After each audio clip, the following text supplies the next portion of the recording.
Baik, terima kasih rakan tugas di Angkasa Puri. Assalamualaikum, selamat pagi dan salam sejahtera.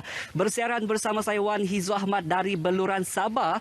Dan seperti yang kita sedia maklum, daerah Beluran merupakan antara 9 daerah di Sabah yang disenaraikan sebagai zon hijau berikutan belum terdapat sebarang jangkitan ataupun penyakit COVID-19 di daerah ini. Dan selain Beluran, Tongot dan juga Telupit merupakan antara daerah luar bandar di Sabah yang turut disiarkan sebagai zon hijau. Sungguh pun demikian, penguatkuasaan terus diperketat Perintah Kawalan Pergerakan tahap 3 di daerah ini. Saya menjemput tetamu saya pagi ini, iaitu Tuan Nordin Daling selaku Pegawai Daerah Beluran untuk mengatakan lebih lanjut mengenai inisiatif ataupun langkah-langkah yang dilaksanakan oleh Pejabat Daerah Beluran untuk mengekalkan status zon hijau tersebut. Terima kasih kerana bersama kami di RTM pagi ini.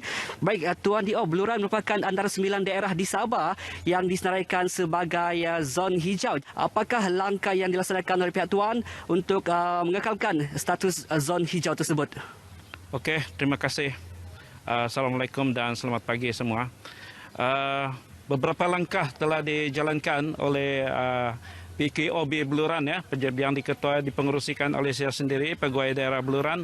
Antara langkah-langkahnya yang ketara sejak dari fasa 1 sehingga sekarang ini ialah langkah-langkah memberi sekatan jalan raya kepada jalan-jalan strategik yang dilakukan oleh pihak PDRM, yang diketuai oleh PDRM dan juga agensi lain seperti Rela. Semua jalan-jalan di sini macam fasa 3 tadi kita lebih ketatkan lagi, di mana hanya 1 orang saja di dalam kereta itu untuk masuk ke pekan.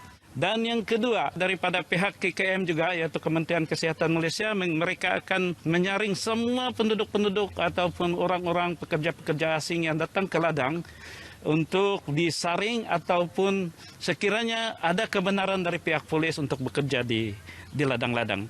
Dan yang ketiga, dia gunakan giliran. Bila 10 orang masuk ke pasar, keluar mungkin 2 orang masuk. Penjara 1 meter itu dipatuhilah. Ada juga KKM, Majlis Daerah menjaga di situ, dan juga pihak-pihak rela lah menjaga pergerakan mereka.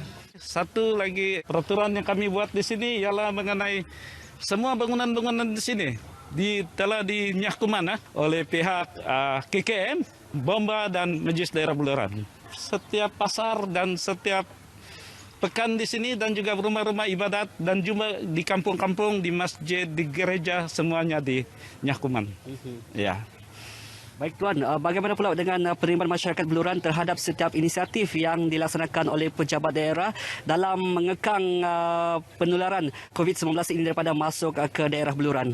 Memang pada mulanya mungkin ada segelintir masyarakat yang kurang senang, tapi akhirnya bila ada penerangan daripada KKM yang dihebahkan melalui kereta bergerak setiap pagi dan setiap 3 jam kalau saya tidak silap, syukur alhamdulillah pergerakan mereka sudah paham dan mereka amat patuh dengan arahan-arahan tersebut. Baik Tuan, sejak hari pelaksanaan Perintah Kawalan sehingga ke hari ini, adakah langkah yang diambil berkesan Tuan? Jika kita lihat macam di kawasan-kawasan Pasaraya tadi ataupun di Beng ataupun di Pasar Awam, memang peraturan ini dipatuhilah.